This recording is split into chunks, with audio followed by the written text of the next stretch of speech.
누가복음 9장 57절부터 62절입니다. 길 가실 때에 어떤 사람이 여짜오되 어디로 가시든지 나는 따르리이다.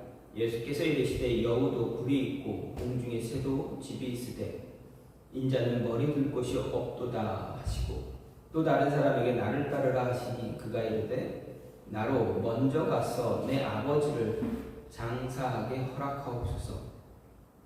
이르시되 죽은 자들로 자기의 죽은 자들을 장사하게 하고 너는 가서 하나님의 나라를 전파하라 하시고, 또 다른 사람이 이르되 주여 내가 주를 따르겠나이다마는 나로 먼저 내 가족을 작별하게 허락하소서. 예수께서 이르시되 손에 쟁기를 잡고 뒤를 돌아보는 자는 하나님의 나라에 합당하지 아니하니라 하시니라. 아멘. 오늘 말씀 누가복음 9장 57절부터 62절입니다. 세상을 대부분 많은 나라가 우리나라, 물론 우리나라와 같은 나라도 있겠지만 대부분의 나라는 국적을, 이중 국적을 허용합니다. 그래서 어떤 사람은 2개의 국적, 3개 혹은 4-5개의 국적을 갖고 있는 사람도 그렇게까지는 2-3개, 많게는 4개의 국적을 갖고 취득한 사람도 있습니다. 어쨌든 이중 국적을 허용하고 있습니다. 그러면 여러분, 우리나라는 왜 이중 국적을 허용하지 않는지 혹시 아십니까? 아마 단일 민족이기 때문에, 단일 민족이라는 자부심 때문이 아닐까라는 생각도 해보겠지만 실제적으로는 우리나라는 어떤 나라입니까? 아직 전쟁 중에 있는 나라입니다.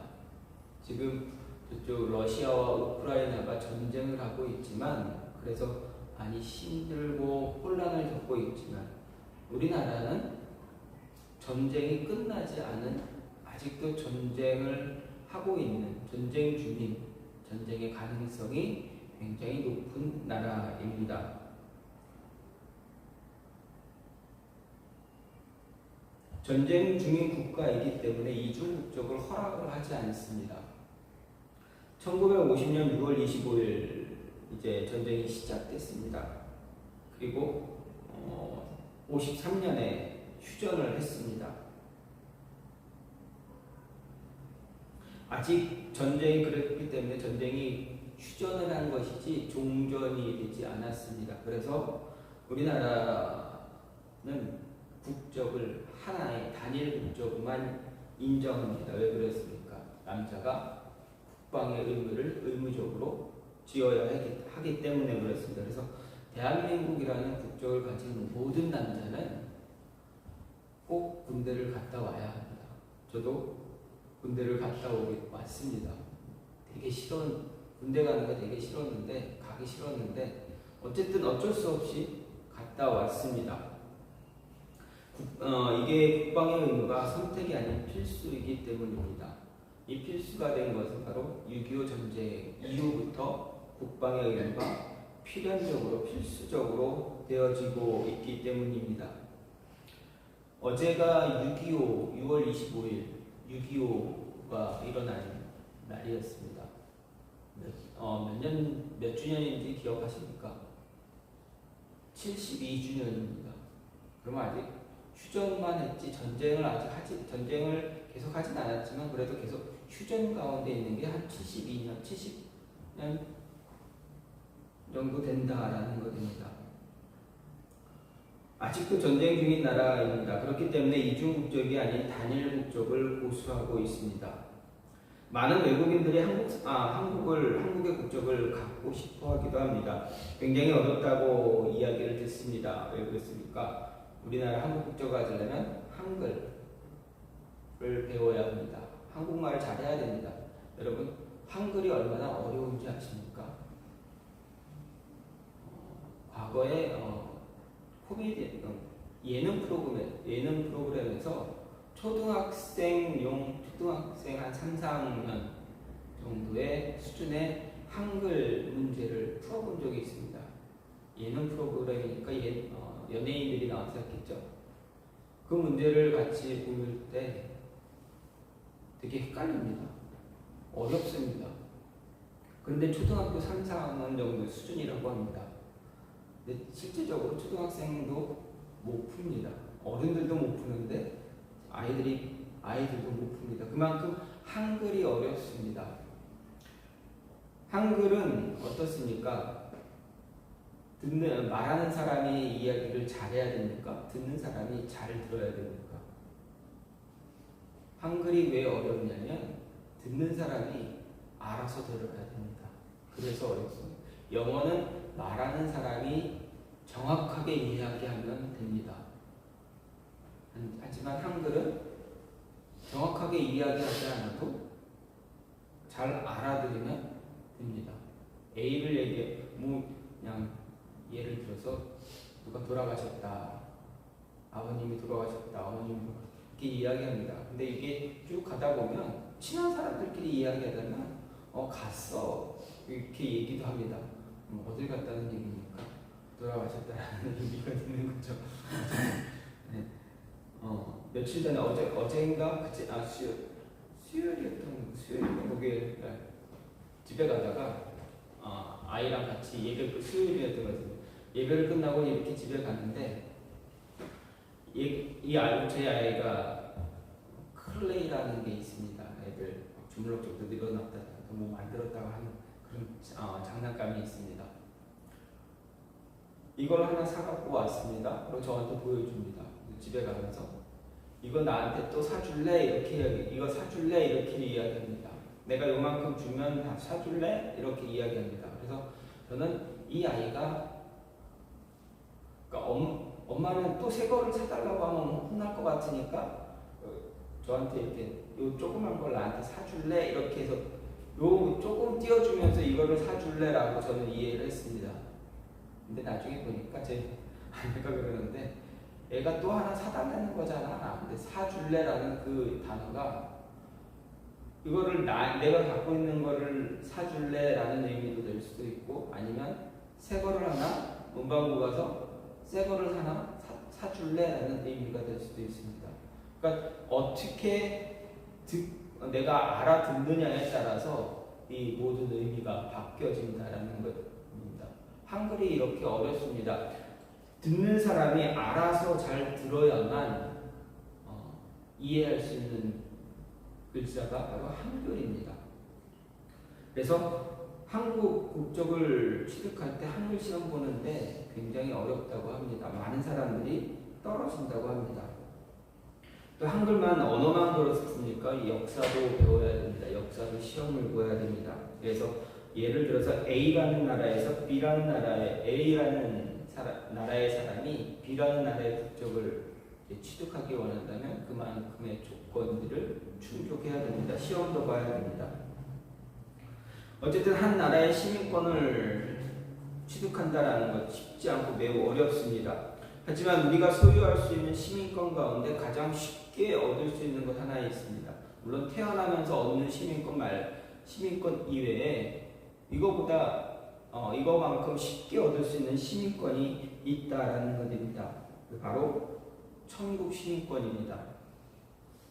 이 시민권은 어떤 대가를 요구하지도 않습니다. 시민권을 취득하기 위해서 시험을 보지도 않습니다. 고리타분한 역사를 공부하지 않아도 됩니다. 이 시민권은 단 한 사람만 잘 따르겠다라고 고백만 하면 됩니다.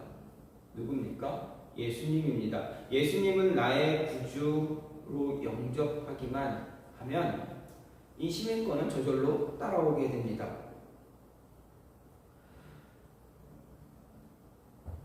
이 시민권을 우리가 취하기 쉬운 것은 하나님이 그냥 은혜로 주는 것이기 때문에 그렇습니다. 그런데 많은 사람들이 이 고백을 하기를 원하지 않습니다. 하지 않습니다. 하는 것을 꺼려합니다. 천국 시민권을 획득하게 되면 모든 것 해결됩니다. 해결할 수 있습니다. 그런데 이 시민권을 소유하려고 너도 나도 애쓰려 하지는 않습니다.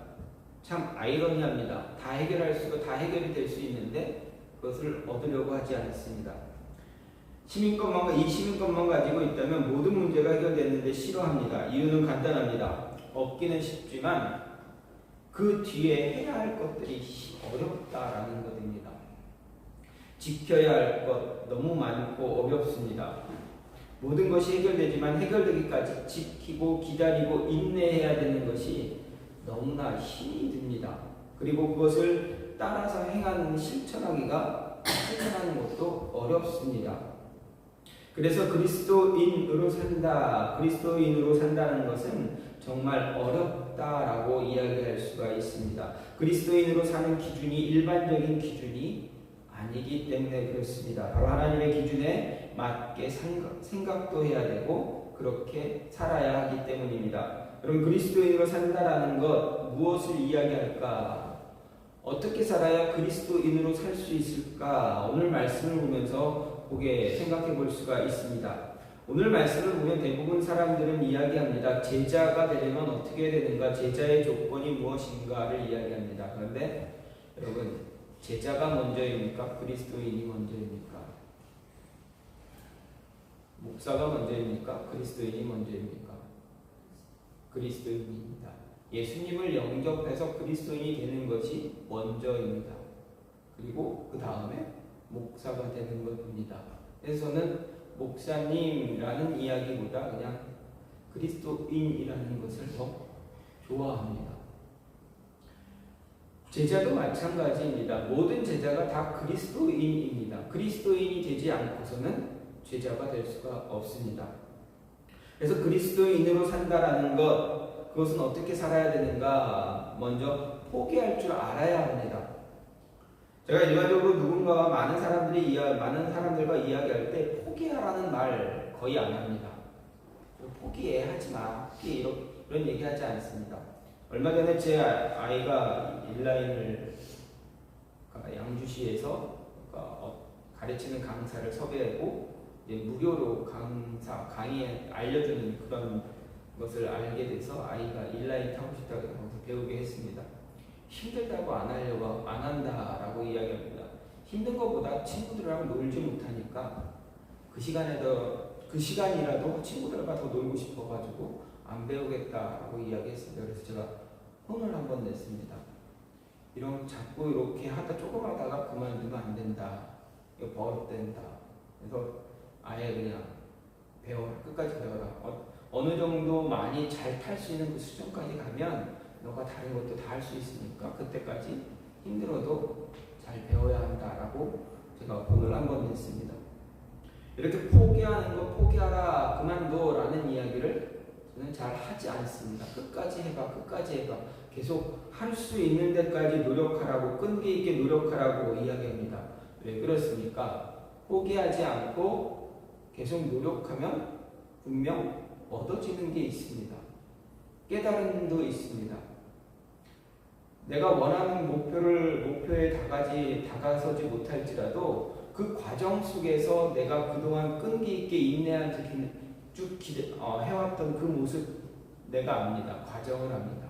그럼 어떻습니까? 그게 실패입니까? 그렇지 않습니다. 분명 성공한 것입니다. 내가 원하는 것 이루지 못할지라도 그래도 그 과정 속에서 끊이지 않고 내가 계속 노력했다라는 것 때문에 성공했다라고 할 수가 있습니다. 그래서 포기하지 말라라는 이야기를 참 많이 합니다. 그런데 오늘 말씀을 보면 빨리 포기하는 게 좋습니다.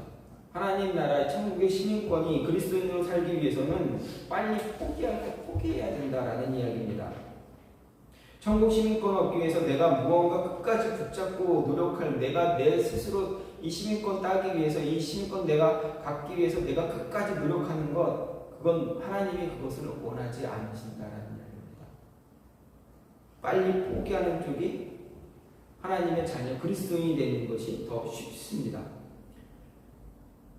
그럼 우리가 그리스도인 되기 위해서 포기해야 되는 게 무엇입니까? 바로 세상적인, 쉽게 얘기하면 물질적인 궁핍함이나 어떤 사람들에 의해서 고통받는 것, 쉽게 말하면 좀 어려운 말로 하면 고통받고 배척받고 이런 이야기합니다. 고난을 감수하는 것, 이런 것을 포기해야 된다는 것입니다.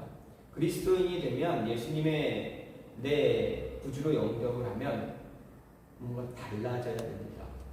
그러면 어떻게 됩니까? 포기할 것 내려놓을 건 내려놔야 됩니다. 내가 원하는 건 내가 살고 싶은 대로 사는 것이 아니라 하나님이 원하는 대로 살아가야 합니다.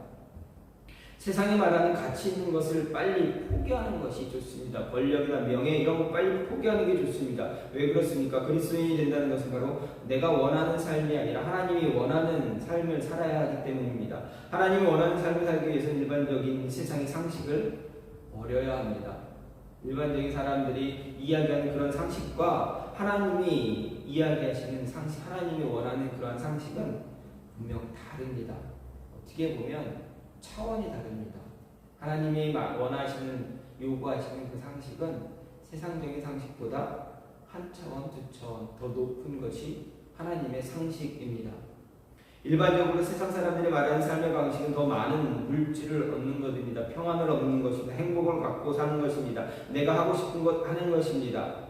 그래서 하고 싶은 것을 했을 때 그것을 행복이라 이야기하기도 합니다.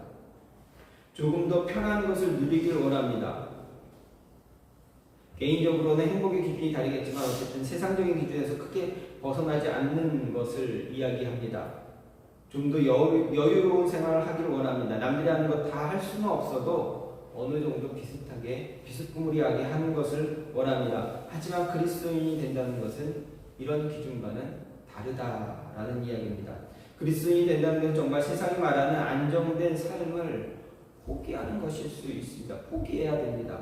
세상이 말하는 안정된 삶과 그리스도인의 삶은 다르기 때문에 그렇습니다. 기준도 다르고 가치도 다릅니다. 서로 상반된 것이 너무나 많습니다. 그렇기 때문에 세상적인 것과 가치, 기준과 가치는 모두 버려야 합니다. 포기해야 쉽습니다. 하지 말아야 할 것들이 너무나 많기 때문에 그렇습니다. 예수님의 말씀을 보면 여우도 돌아갈 곳이 있고 하늘을 나는 새도 돌아갈 곳이 있다 이야기합니다. 하지만 예수님은 뭐랍니까? 자신은 나는 머리 둘 곳도 없다 이렇게 말씀하셨습니다. 무슨 말씀이십니까? 예수님께서 이 말씀하신 이유는 그리스도인이 된 이후에 세상의 편리함, 안락함, 편안함 그런 걸 포기하고 힘들고 어려운 일들을 선택해야 될 때가 더 많다라는 것입니다. 예수님 따라 그리스도인이 되겠다고 한 사람은 마태복음 오늘 말씀 57절 58절 말씀 보면 가운데서 그리스도인이 되겠다, 제자가 되겠다고 한 사람은 마태복음에서 이야기하는 때는 그 사람을 서기관이다라고 이야기합니다. 서기관은 어떻습니까? 예수님 당시 서기관은 어떻습니까? 매우 안정된 직장을 가진 사람입니다. 쉽게 말하면 지금의 공무원입니다. 그냥 9급 공무원이 아니라 한 4급, 5급, 3급 이 정도 높은 직급의 공무원의 모습을 생각하시면 됩니다. 그렇다면 어느 정도 안정된 삶을 살고 있고 권력도 있습니다. 명예도 있습니다. 그런 그가 예수님 따라가겠다, 내가 그리스도인이 되겠다 말을 했을 때 예수님이 어떻게 합니까? 그 사람에게 그 사람을 받아주지 않습니다. 만약에 서기관이 예수님을 따르고 같이 함께 예수님과 함께 일을 했다면, 예수님이 하시는 일을 감당했다면 어떻게 보면 예수님께 그 일을 하는 데 있어서 제자들에게 어떤 도움이 되는 방향도 많이 있을 것입니다. 권력도 있고 명예도 있고 안정된 그런 모습도 있고, 또 서기관이기 때문에 복음을 전하는 데 있어서 힘들게 하거나 어렵게 하거나 방해하는 사람들을 어떻게 합니까? 힘으로 누를 수도 있습니다. 많은 도움을 받을 수도 있습니다. 그런데 예수님은 어떻게 합니까? 그 사람을 받아들이지 않습니다. 왜 그렇습니까? 서기관은 이미 세상의 권력과 힘을 맛본 사람이기 때문에 그렇습니다. 이런 사람은 가진 것을 쉽게 포기하지 못합니다. 예수님을 위해서, 복음을 위해서, 하늘나라를 하나님을 위해서 포기하라고 했을 때 포기하지 못하기 때문에 그렇습니다. 따라서 예수님을 따르는 그리스도인이 된다는 것은 세상의 가치가 있는 것을 포기해야 하는 것입니다. 세상 기준의 축복과 그리스도인의 축복의 기준이 분명히 다릅니다. 그리스도인이 말하는 축복은 오히려 고난당하고 고통당하는 것이기도 합니다. 세상 사람들로부터 대적을 당하기도 합니다. 세상 사람들에게 손가락질 받을 때가 참 많습니다. 그러한 자리에 서 있어야 할 때도 정말 많습니다. 현재 받는 축복보다는 미래의 축복을 더 생각할 때가 많습니다. 그래서 영적인 축복을 더 소중히 여길 수 있어야 합니다. 지금 내게 주어진 삶이 힘들다고 해서 돌이킬 수 있는 것이 아니기 때문입니다. 힘들고 괴로워도 인내하며 살아가는 것이 축복일 때가 더 많다라는 것입니다. 그래서 그리스도인이 된다라는 것은 포기해야 될 것, 빨리 포기하는 게 좋습니다. 그래야 마음도 편안하고 내 안식도 얻을 수 있습니다. 끝까지 애타게 붙잡고 있어봐야 아무 소용이 없다라는 것입니다. 두 번째로 우선순위를 잘 정해놓아야 한다라는 이야기입니다. 그리스도인이 된다는 것, 그리스도인으로 산다는 것은 우선순위, 이것을 잘 정해야 됩니다. 59절 60절 말씀을 보면 또 다른 사람에게 나를 따르라 하시니 그가 이르되 나로 먼저 가서 내 아버지를 장사하게 허락하옵소서 이르시되 죽은 자들로 자기의 죽은 자들을 장사하게 하고 너는 가서 하나님의 나라를 전파하라 이렇게 말씀하셨습니다. 그리스도인으로 산다는 것, 내 삶의 우선순위가 바르게 정해져야 됩니다. 예수님은 앞서서 서기관이 예수님을 따르는 그리스도인이 되겠다고 했을 때 그를 받아주지 않았습니다. 그 이유는 서기관은 이미 세상의 가치에 너무 물들어 있었기 때문에 그렇습니다. 세상이 주는 가치를 포기할 수 없을 때가 너무 많기 때문입니다. 일반적으로 권력이나 명예의 맛을 본 사람은 그것을 놓치는 것을 굉장히 두려워합니다.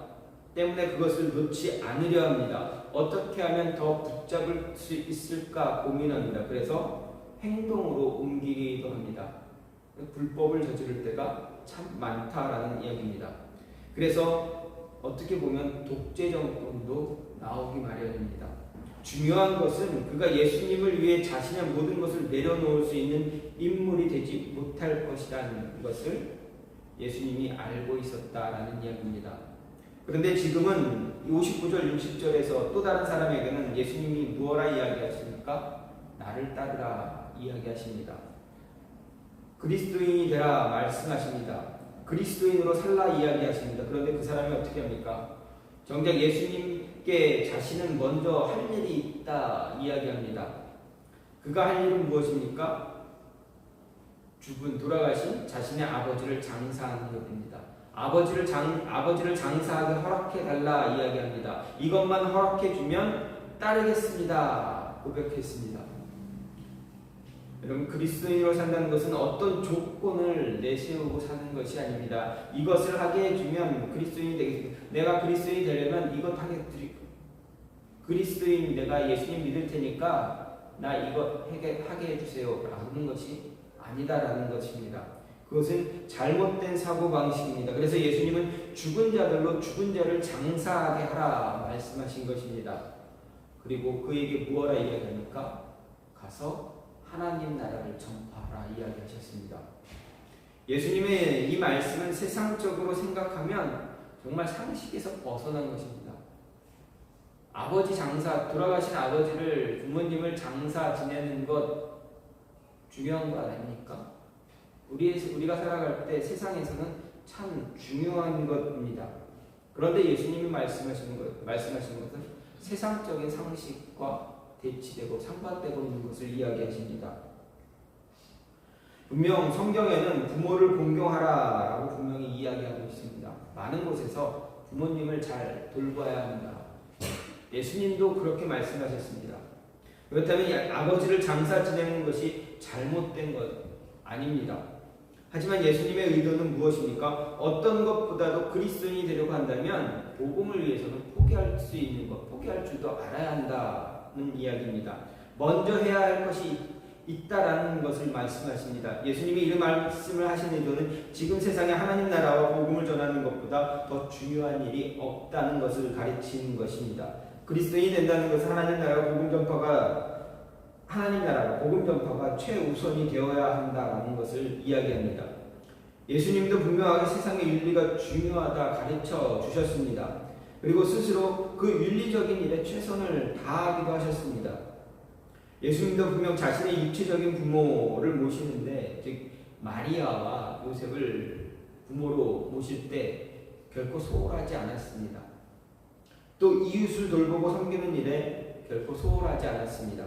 할 수 있는 한 최선을 다해서 섬김을 보여주셨습니다. 심지어 죽음 앞에서 십자가에 달려 돌아가실 때까지도 자신을 걱정하는 어머니 마리아를 더 걱정했습니다. 그래서 숨이 멈춰가는 그 순간에도 자신의 제자 요한에게 자신의 어머니를 부탁하기도 했습니다. 그럼에도 예수님은 죽은 자로 하여금 죽은 자를 장사 지내고 너는 나를 따르라 말씀하셨습니다. 무엇입니까? 그만큼 복음 전하는 일이 어떤 것보다 먼저 돼야 한다, 중요하다라는 것을 가르쳐 주는 것입니다. 다시 말해 삶의 우선순위가 바르게 정해져 있어야 한다라는 이야기입니다. 우선순위가 정해져 있지 못하면 어떻게 됩니까? 중요하지 않은 것을 하게 됩니다. 중요한 것을 하기보다는 중요하지 않은 것을 더 하려고 합니다. 빨리 해야 되는 것, 중요한 것, 무엇을 해야 됩니까? 중요한 것을 먼저 해야 됩니다. 빨리 해야 되는 것도 빨리 해야 되겠지만 중요한 것이 먼저 우선이 되어져야 합니다. 중요하지 않은 일에 목숨을 거는 그런 어리석은 행동 하지 말아야 합니다.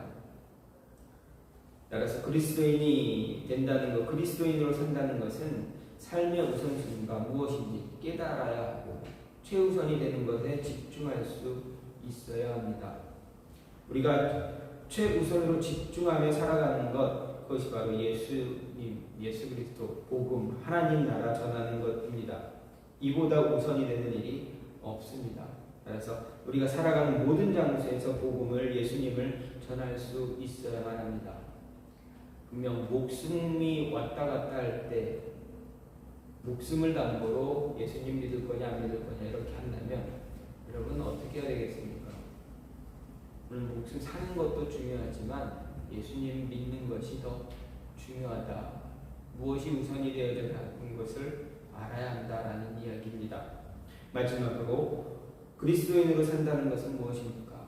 미래를 바라본다라는 것입니다. 지금만 보는 것이 아니라 과거와 현재 지금만 보는 것이 아니라 앞으로의 일들, 내일을, 미래를 본다라는 이야기, 미래를 바라본다라는 말씀입니다. 61절, 62절 말씀을 보면 또 다른 사람이 이르되 주여 내가 주를 따르겠나이다 하는 나로 먼저 내 가족을 작별하게 허락하소서. 예수께서 이르시되 손에 쟁기를 잡고 뒤를 돌아보는 자는 하나님 나라에 합당하지 아니하니라 이렇게 말씀하셨습니다. 그리스도인으로 산다는 마지막 모습은 과거와 현재가 아닌 미래를 생각하고 바라보아야 한다는 이야기입니다. 오늘 말씀을 보면 3명의 사람들에게 예수님께서 각각 이야기하셨습니다. 첫 번째 사람 서기관입니다.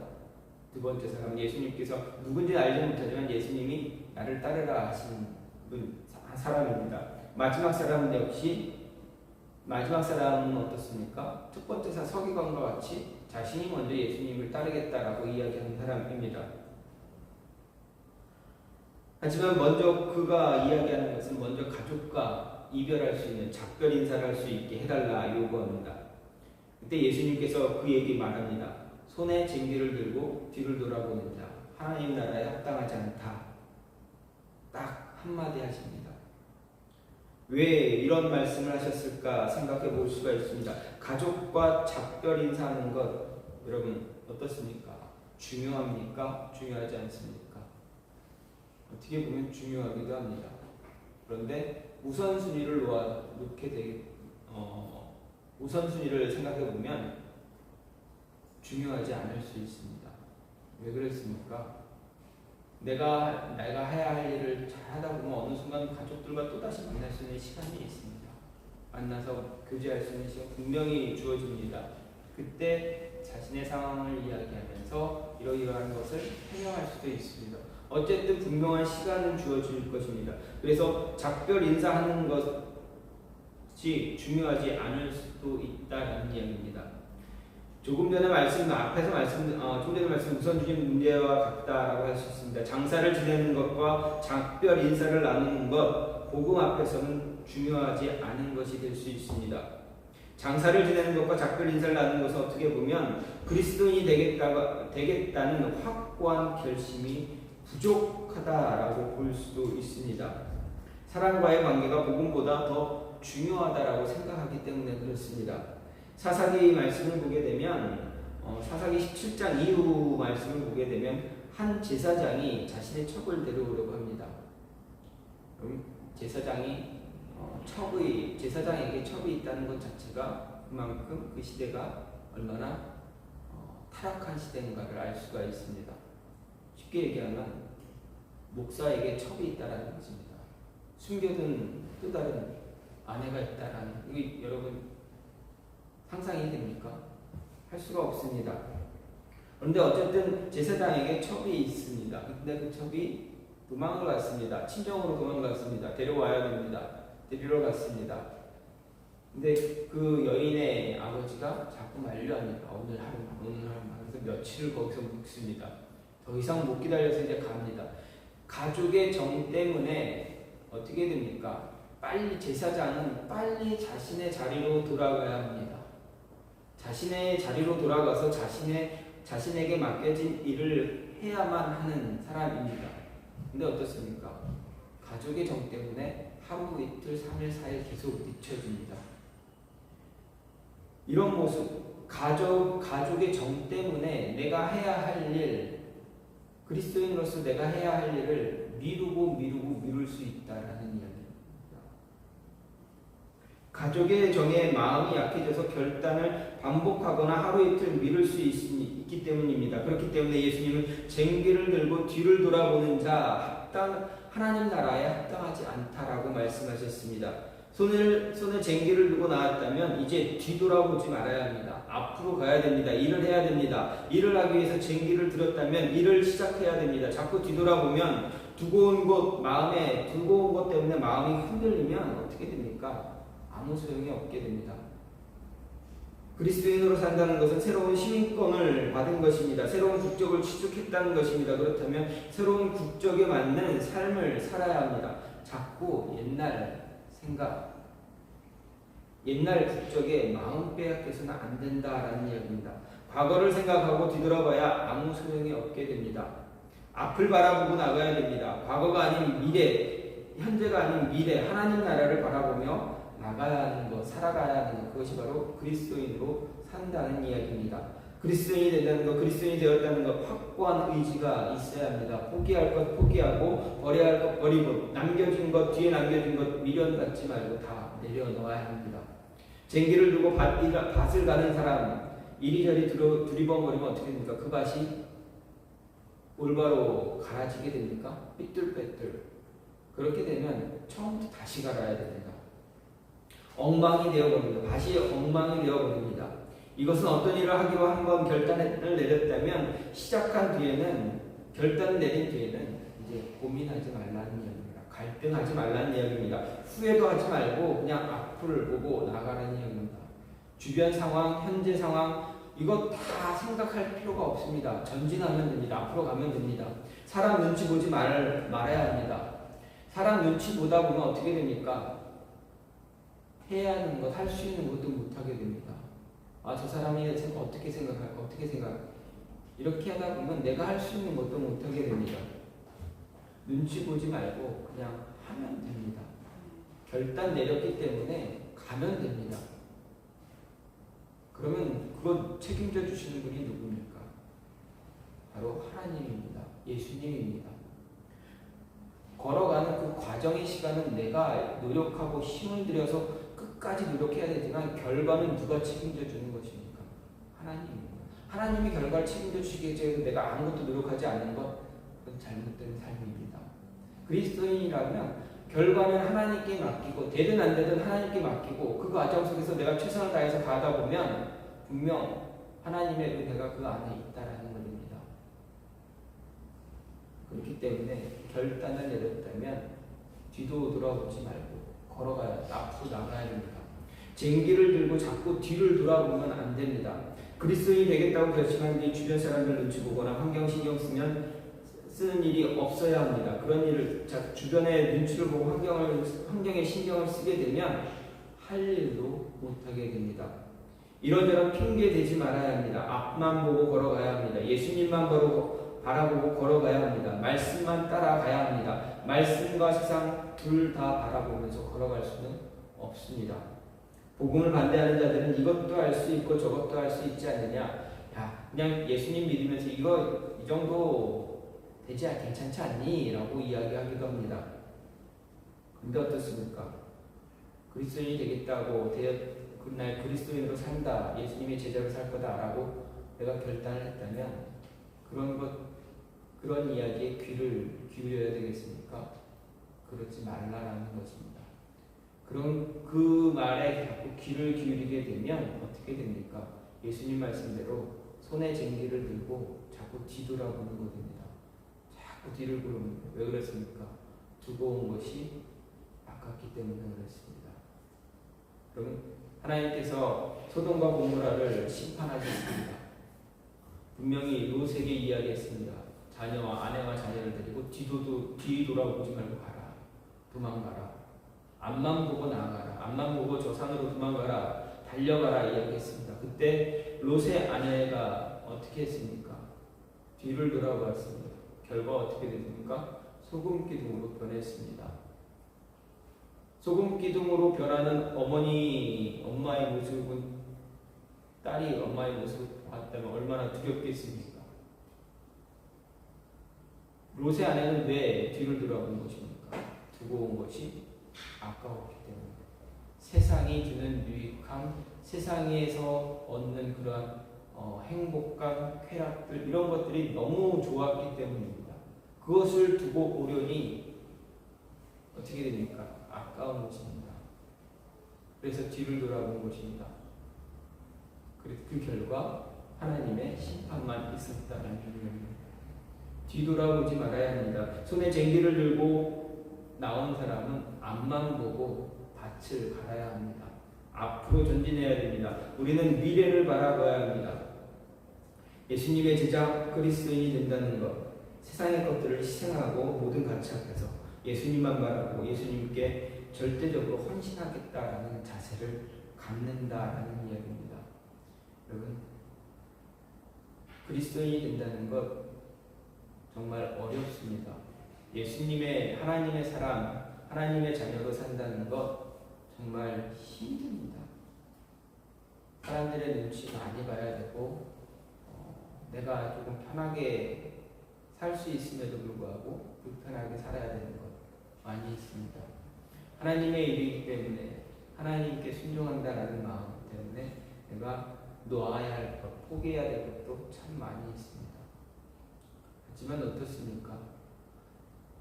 그 모든 것을 할 때 하나님은 더 큰 것을 예비하고 있다는 것입니다. 아브라함이 이삭을 데리고 모리아산 꼭대기로 올라갑니다. 자신의 아들을 하나님께 번제로 드리기 위해서 데리고 올라갑니다. 생각해 보십시오. 아브라함은 그리스도인으로 하나님의 사람으로 살려고 하는데 하나님이 그에게 무엇을 요구합니까? 나이 100세에 얻은 아들을 제물로 바치라고 합니다. 얼마나 어렵겠습니까? 그게 일반적인 상식으로는 그게 가능한 겁니까? 그렇지 않습니다. 근데 아브라함은 어떻게 우여곡절을 다 겪었을지 어떨지 모르겠고 어쨌든 아들 이삭을 데리고 산 꼭대기로 장작을 가지고 불을 가지고 올라갑니다. 이삭이 묻습니다. 아버지, 번제를 드릴 장작도 있고 불도 있는데 어린 양 어디 있습니까? 양은 어디 있습니까? 그 이야기를 듣는 아브라함의 심정을 생각해 본다면 아마 그 자리에서 억장이 무너져서 울었을지도 모릅니다. 우리 같았으면 저 같았으면 그냥 주저앉고 막 소리 높여서 막 울었을지도 모를 것입니다. 그런데 아브라함은 뭐라 얘기합니까? 하나님이 준비할 거야. 얼마나 위대한 대답입니까? 지금 이 순간은 정말 그리스도인으로 사는데 너무 힘들지만 이거를 지나가면 하나님이 주신 더 큰 은혜가 있는 것을 바라보기 때문에 아들 이삭을 데리고 그 산 꼭대기로 올라갔습니다. 그 결과 어땠습니까? 정말 하나님이 양 한 마리를 준비해 놓으셨습니다. 어떤 분은, 어떤 목사님은 이런 이야기를 하셨습니다. 아브라함이 이삭을 데리고 산 꼭대기, 모리아 산 꼭대기로 올라가는 이쪽에서 이렇게 쭉 올라가면 하나님은 반대편에서 양 한 마리를 이렇게 올려보내셨다라고 이야기하십니다. 나중에 만나게 하셨다. 진짜인지 아닌지 어쨌든 알 수는 없지만 어쨌든 하나님이 아브라함과 이삭을 위해서 예비하신 이 양이 이 꼭대기에서 만나게 하신 것입니다. 그 은혜, 그때 아브라함에게 그 양을 봤던 아브라함 정말 소름 돋지 않겠습니까? 온몸에 소름이 다 오고 정말 닭살이 쫙 올라 어떻게 할 수 없는 그 기쁨이, 환희가 아마 아브라함에게 있었을 것입니다. 그렇기 때문에 아브라함은 하나님 벗어날 수가 없는 사람이 되었습니다. 그리스도인이 된다는 것은 바로 이렇습니다. 우리가 지금은 힘들고 어려울지라도 하나님은 우리를 위해서 더 큰 은혜를 지금도 준비하고 계십니다.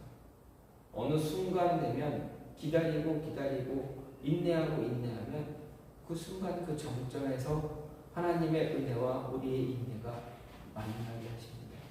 그때 그 은혜는 무엇으로도 표현할 수 없는 그러한 은혜가 될 것입니다.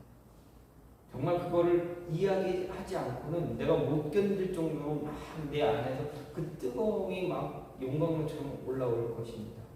그것을 경험하는 여러분이 되길 간절히 소망합니다. 그리스도인으로 산다는 것 바로 이러한 모습입니다. 이 은혜를 바라보는 모습으로 살아가야 됩니다. 그런 모습이 여러분의 삶에, 저와 여러분의 삶에 많이 넘쳐나서 정말 많은 이야기들을 나눌 수 있는, 교제할 수 있는 그런 모습이 있기를 간절히 소망합니다. 이 시간 같이 기도하기 원하는 하나님, 그리스도인으로 산다는 것 정말 어렵습니다. 포기할 것 너무나 많습니다. 버려야 할 것 너무나 많습니다. 해야 할 것도 너무나 많습니다. 지켜야 할 것도 너무나 많습니다. 하지만 주님, 잘 이겨나갈 수 있게 달라. 이겨내서 정말 그리스도인답게, 하나님의 자녀답게 살고 나중에 하나님의 은혜가 임하는 그 순간에 하나님께 감사하며 모든 사람들에게 전할 수 있는 그런 모습 갖게 해달라고 이 시간 같이 기도하는